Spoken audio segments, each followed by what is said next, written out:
On a quiet street in the suburbs, a black teenager walks home from school, headphones in, backpack full of books, nothing unusual. But when a newly transferred white officer spots him, curiosity turns to suspicion and then to harassment. What the cop doesn't know is that the boy's father isn't just away on a business trip. He's a ghost from a world no cop should ever stumble into, and by the time the officer starts to regret it, it's already far too late. Before we dive in this story, let us know where you're watching from. We love to hear your thought.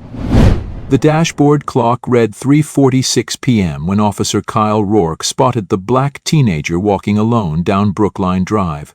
Just another dark silhouette in a white neighborhood, and to him that meant trouble. His cruiser slowed automatically, a reflex as much as a choice, tires crunching over perfect suburban asphalt.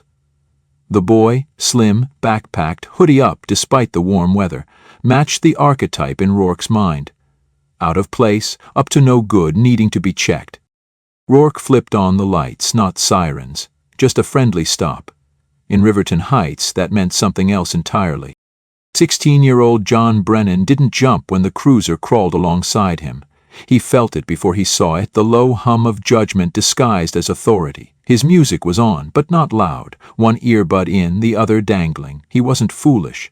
His father had drilled into him the way you carry yourself in places like this.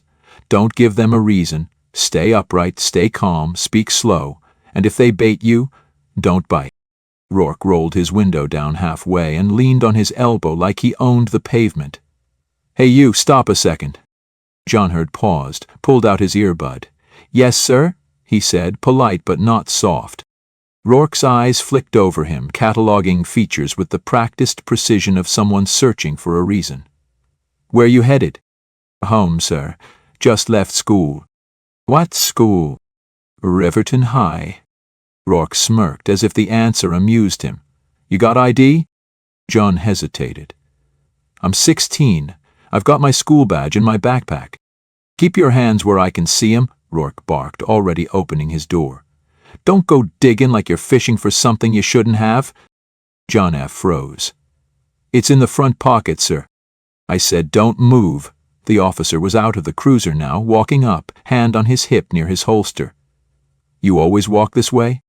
"Yes, sir, every day." "You live around here?" "Yes." Rourke didn't like that answer. "What street?" "Harbor Lane, just off Magnolia." Rourke raised his eyebrows. "Really? That's an expensive neighborhood." John said nothing. He'd been told many times not to fill the silence. "You live there with who? Your mom?" "Yes, sir. My mom and my dad." That stopped Rourke cold. "Your dad?" He snorted. "Must be visiting, huh?" Johnny shook his head. "He lives there, just travels for work." "Oh yeah? What kind of work?" John's hands were still in front of him, palms open. He answered calmly. "He's in the military, special forces." Rourke blinked, and then, for a second, just laughed. Not a polite laugh. A loud, barking, cruel thing that echoed across the neatly trimmed lawns of Brookline Drive. "Special forces? Ain't that a fucking fantasy?" he said, turning up his voice like a punchline. "What is he, a damn ninja? Green Beret? G.I. fucking Joe?" John Hurd didn't move. Didn't blink. His expression didn't change. "Oh, you're serious," Rourke said, grinning. "You out here slinging spy movie bullshit like we don't know how this really goes? Let me guess, he's off doing classified missions, saving the free world?" "Yes, sir," John said simply. "Just a fact, not bragging, not challenging, just truth." That made it worse. "All right, tough guy," Rourke muttered. "Empty the backpack right now." John High crouched slowly and unzipped his bag. Inside, calculus textbook, notebook, a pair of beat-up basketball shoes, and a half-eaten granola bar. Nothing that justified a stop. Rourke toed the bag with his boot. "You got weed in your socks or something? You kids like getting creative?" "No, sir." "You ever been arrested?" "No, sir." "Well," Rourke said, rising to his full height and adjusting his belt, "maybe today's your lucky start." Across the street, half hidden behind a tree, Nia Ellis raised her phone. She hadn't meant to walk this way today, but her shortcut had turned into something else, something she knew she shouldn't ignore. Her father's words echoed. Always document. Never assume they'll tell the truth later. Where's your dad right now, since he's so special? Jean didn't answer at first. Away. Classified location. Rourke rolled his eyes so hard it almost looked painful. You believe this shit? He called to a second officer now pulling up behind him. Hey, Cole! Kid says his daddy's on some James Bond mission, probably got a license to kill. Officer Cole looked less amused, more uneasy. He saw Nia, saw the phone, but said nothing. I bet he ain't even real, Rourke added. You probably made him up. Some imaginary dad to make up for the one who bounced. John clenched his jaw but said nothing. You ever even met him? Rourke pressed, leaning close now. Or did Mommy just tell you some bedtime story so you wouldn't cry yourself to sleep like a little bitch? John met his eyes. Cold, steady. Are you finished, sir? The air around them paused. Rourke straightened, visibly annoyed by the lack of fear. Get your shit and move along, he barked. And stay out of trouble, soldier boy. John H. packed his bag slowly, methodically, didn't flinch, didn't turn around, walked away with the same quiet dignity he'd learned to wear like armor. Behind him, Rourke spat on the pavement. Special Forces my ass, he muttered. Bet his daddy's Special Forces are the fucking unemployment line. In the shadow across the street, Nia hit stop on her recording. And in a dark military facility somewhere thousands of miles away, Daniel Brennan's phone lit up with a single coded notification. Protocol echo. Surveillance triggered. Home compromised. Thousands of miles away, deep within a covert operations facility, Daniel Brennan froze mid-briefing as the encrypted notification blinked red across the terminal screen. He didn't flinch, didn't speak. Just nodded once to the technician beside him.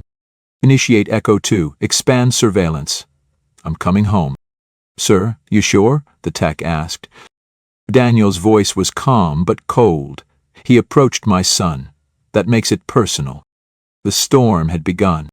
Johnny's footsteps didn't falter until he turned off Brookline and out of sight of the cruiser. Then, and only then, did the composure in his spine loosen, and he inhaled like someone had been holding his breath for him. His hands were shaking, not from fear, but fury. The kind that simmers, not explodes. He knew better than to let it show. His father had taught him that control was power. Still, something about this encounter felt different, dirtier, colder. The mocking tone, the disbelief. The insinuation that his father was a myth, that he was a lie.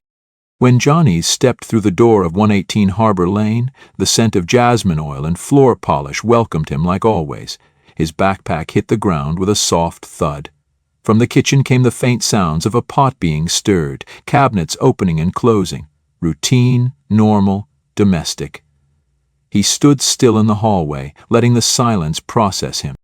Hey, baby, called Elena Brennan, his mother, her voice honeyed with warmth despite her long hospital shift. She appeared in the doorway, still in her scrubs, her braided bun immaculate, eyes tired but sharp as glass. She saw his face.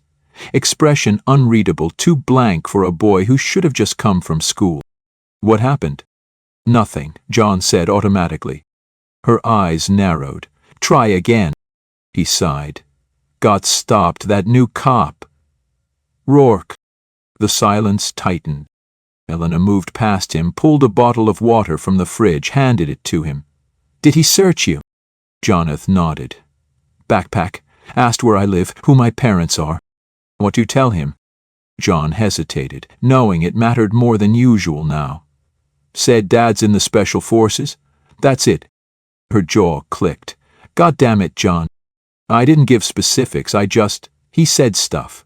About how kids like me don't have dads at home. Like you made me up out of loneliness or some shit. Elena sat down, rubbing her temples. You know better, you know the cover. I do, he said quietly, but I also know when someone's trying to break me down just to see if I flinch. She looked at him with something between fear and pride. He laughed when I said Special Forces. Called you a liar. Said Dad was probably imaginary. I'm sure he did, she murmured.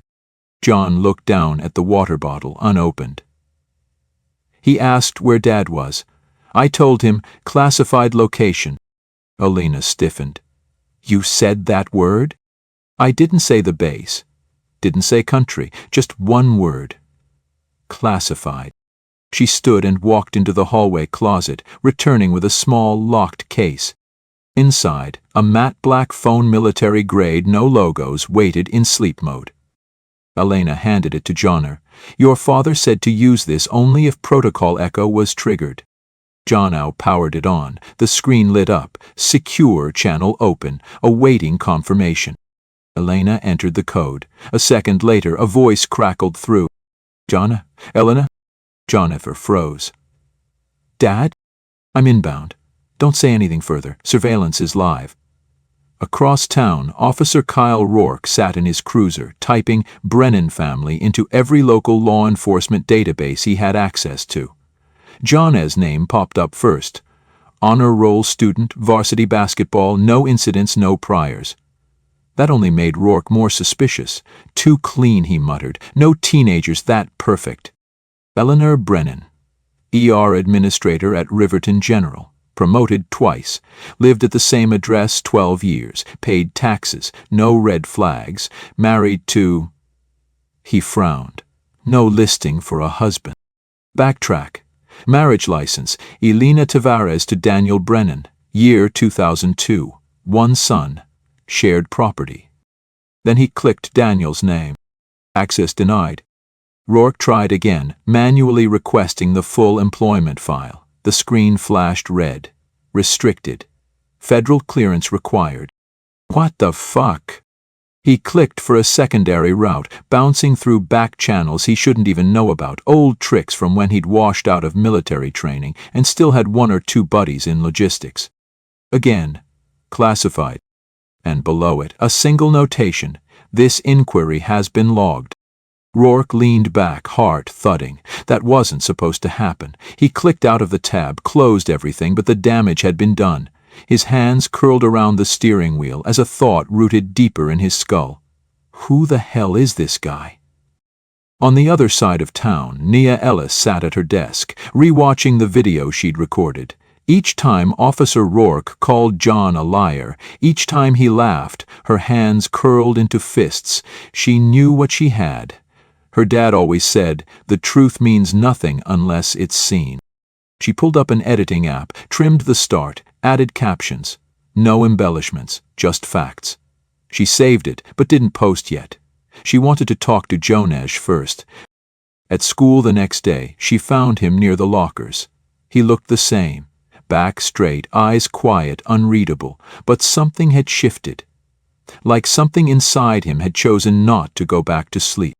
I saw what happened, she said. I filmed it. John blinked, unsure how to respond. I haven't posted it yet. You were there? He asked. Nia nodded. Behind the oak tree. He looked at her a long time. Why'd you film it? Because it was wrong, she said. Because you didn't flinch? Because I needed to remember that sometimes the only thing louder than hate is proof.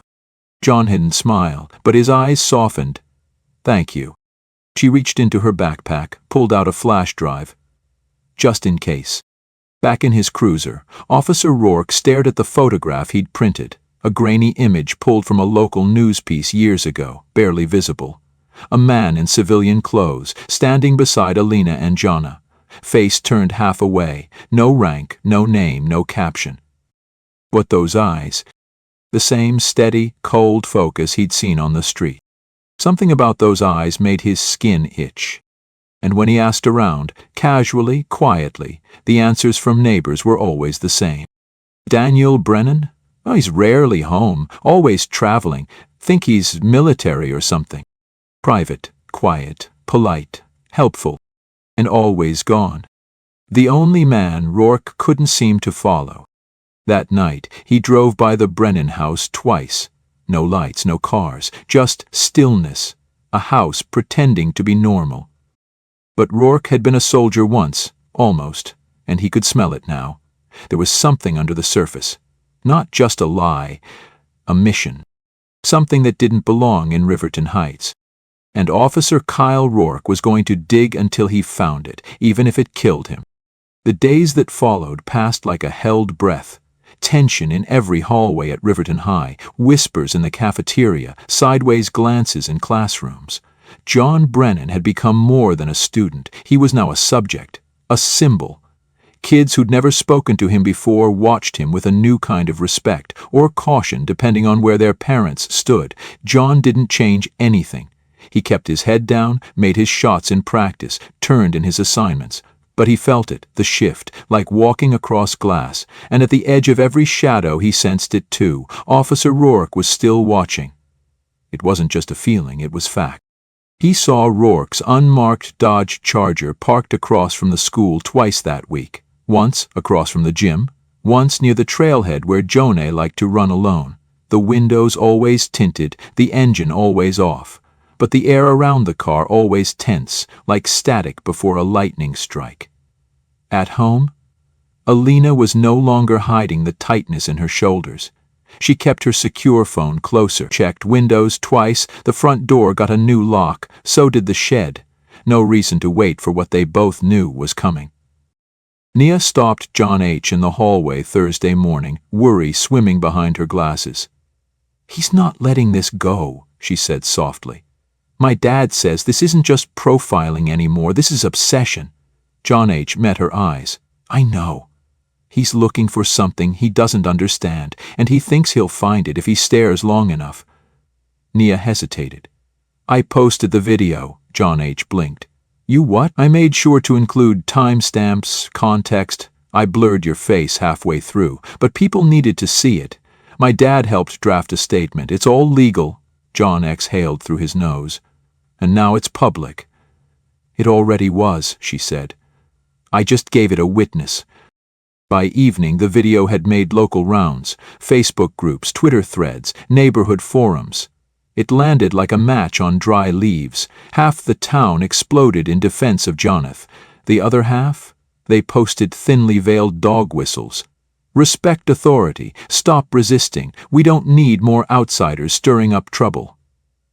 Officer Kyle Rourke read every comment. He bookmarked the supportive ones. Screenshotted the others. In his head it was proof the kid was spreading lies. And the father, this Daniel Brennan, was hiding something big. He parked down the block from 118 Harbor Lane just after midnight. No patrol schedule, no radio call, just him, a lockpick set he wasn't supposed to have, and the belief that if no one else would uncover the truth, he'd do it himself. He circled through the back like a thief, silent under moonlight, slipping past neighbors' yards until the Brennans' shed stood before him. The lock, new. Sturdy, but not enough. Rourke made quick work of it. The door creaked open. Inside, rakes, fertilizer, a lawnmower, clean, too clean, a folding stepladder. He climbed, eyes scanning the top shelves. Tucked behind a tarp, he found it. A small black case, locked, heavy. He took out his phone, flashlight on. The padlock was real but barely fastened, as if someone wanted it to be opened. Rourke hesitated. But curiosity was stronger than caution. He popped the case open. Inside, a weathered leather notebook, pages filled with shorthand that looked like code. Underneath that, foreign bills, currencies from places he didn't recognize, and at the bottom, a photograph. 4 men in desert camo, their faces half shadowed by the sun, but Daniel Brennan's face, that one was unmistakable. Eyes sharp, posture unreadable, not posing. Watching. There were no insignias, no unit numbers, just 4 ghosts staring back through time. Rourke felt a shiver crawl under his skin. He snapped photos, closed the case, put everything back exactly as he found it, locked the shed behind him, and vanished into the dark. What he didn't know, what he couldn't know, was that 3 houses away someone else had been watching. Hidden in a window behind blackout curtains, night optics trained on every move, secure phone pressed to an ear. "We have activity. Unauthorized entry, local badge ID confirmed. Kyle Rourke, continue protocol." A pause, then, acknowledged. Proceeding to escalation watch. In a silent military transport slicing through cloud cover, Daniel Brennan stared out the window, fully armed and in civilian gear. He turned to the operative beside him. He's broke into my shed, saw things he shouldn't. That makes this containment. And the boy, the operative asked, held his ground, which means we do the same. The next morning, Elena Brennan entered the Riverton Police Department at 9:02 a.m. sharp. No emotion on her face, hospital badge clipped neatly to her blouse. In her hand, her phone, screen lit with high-definition security footage of Rourke picking the lock. The desk officer's smile faded fast. "I'm here to file a formal complaint," she said, coolly. "Against one of your own. Officer Kyle Rourke broke into my property at 12:43 a.m. Here's the footage, clear as day." Minutes later, she was in Sergeant Daly's office. A folder slid across the desk. "This includes dates, times, license plate sightings, and a log of prior harassment against my son." "Mrs. Brennan," the sergeant began, but Elena cut in. "My son is 16. He walks home from school. He gets stopped, mocked, searched. I tolerated it once. I will not a second time." Daly glanced at the footage, then back at the woman before him. Composed, direct, not here for apology. "We'll open an internal investigation immediately." "Do that," Elena replied. "But understand this. If one more thing happens, I won't be coming to you. I'll be going above." As she walked out, her phone buzzed. She checked the message. One word. Escalated. No name, no number, just confirmation. Something had shifted. The line had been crossed. Now there would be consequences. Back at the Brennan house, John sat at the kitchen table flipping through history notes, unaware that in a facility halfway across the world someone had just received the same alert. A terminal lit up. A name appeared. Rourke, Kyle flag surveillance. Below it a second name, Brennan, Daniel, active status confirmed. The man at the terminal picked up a secure line. "This is Ghost 1, he said. "Asset has been compromised. Retrieval on standby." And just like that, the silence before the storm ended. Because Daniel Brennan wasn't just a name, and Riverton Heights was no longer a quiet town. Officer Kyle Rourke barely slept the night after the break-in. The image of Daniel Brennan's face in that photo burned into his mind like a brand he couldn't scrape off. Something about those eyes. They hadn't just stared at the camera, they'd stared through it, through time, through him. By sunrise, the paranoia had twisted into something sharper, something fevered. He wasn't just investigating anymore. He was uncovering something big, something buried, and he was the only one with the guts to expose it. But Riverton PD didn't see it that way. By 9:45 a.m., his badge was on a desk and his sidearm locked in a box, stripped from him by a stone-faced chief donor who didn't bother hiding the disgust in his voice. "You broke into their property, Rourke. You harassed a minor. You operated off the books. You went rogue."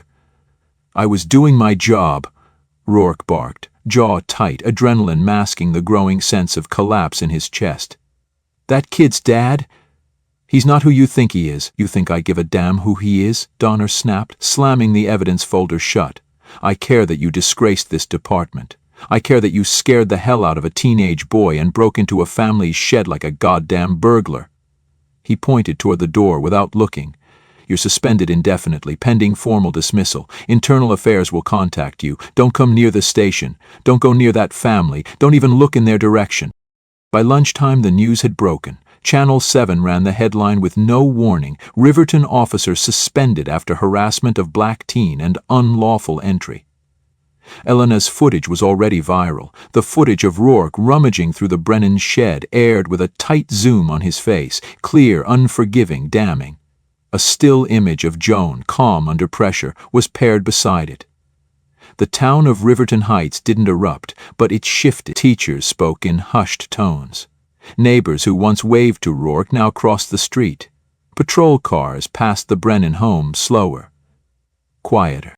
That evening, as the sun dipped behind the oaks on Harbor Lane, a storm moved in. Not thunder, not rain.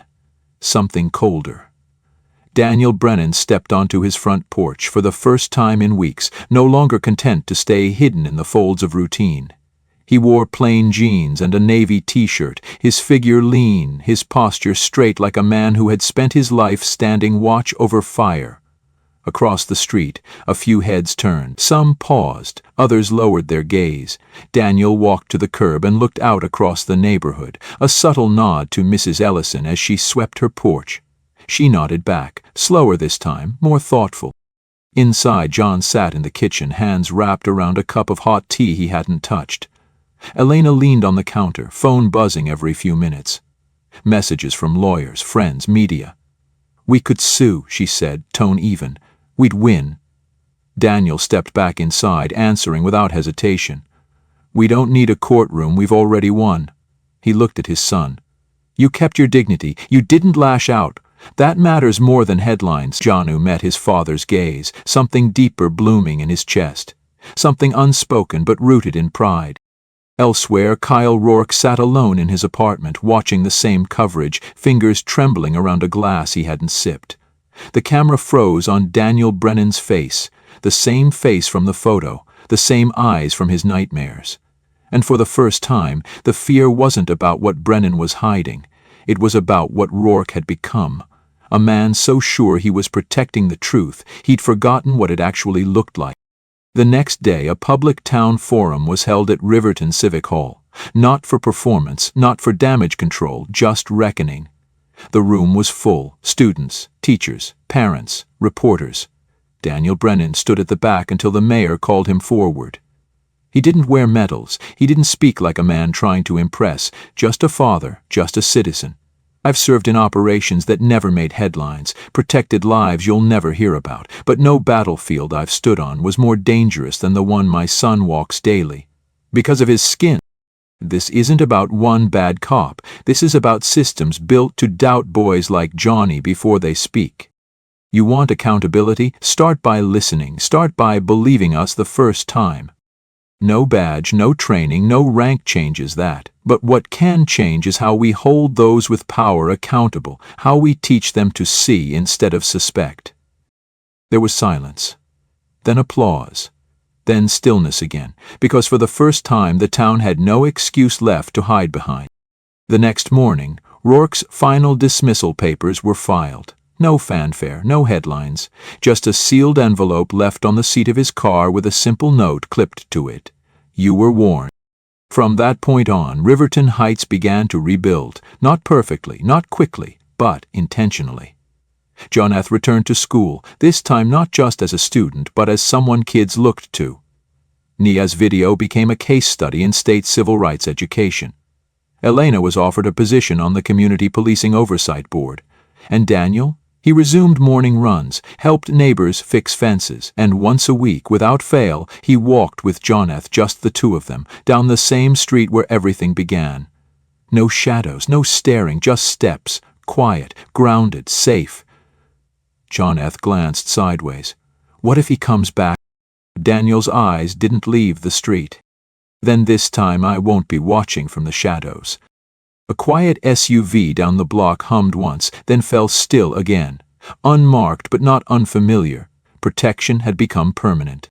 Because ghosts don't haunt the past, they protect the future.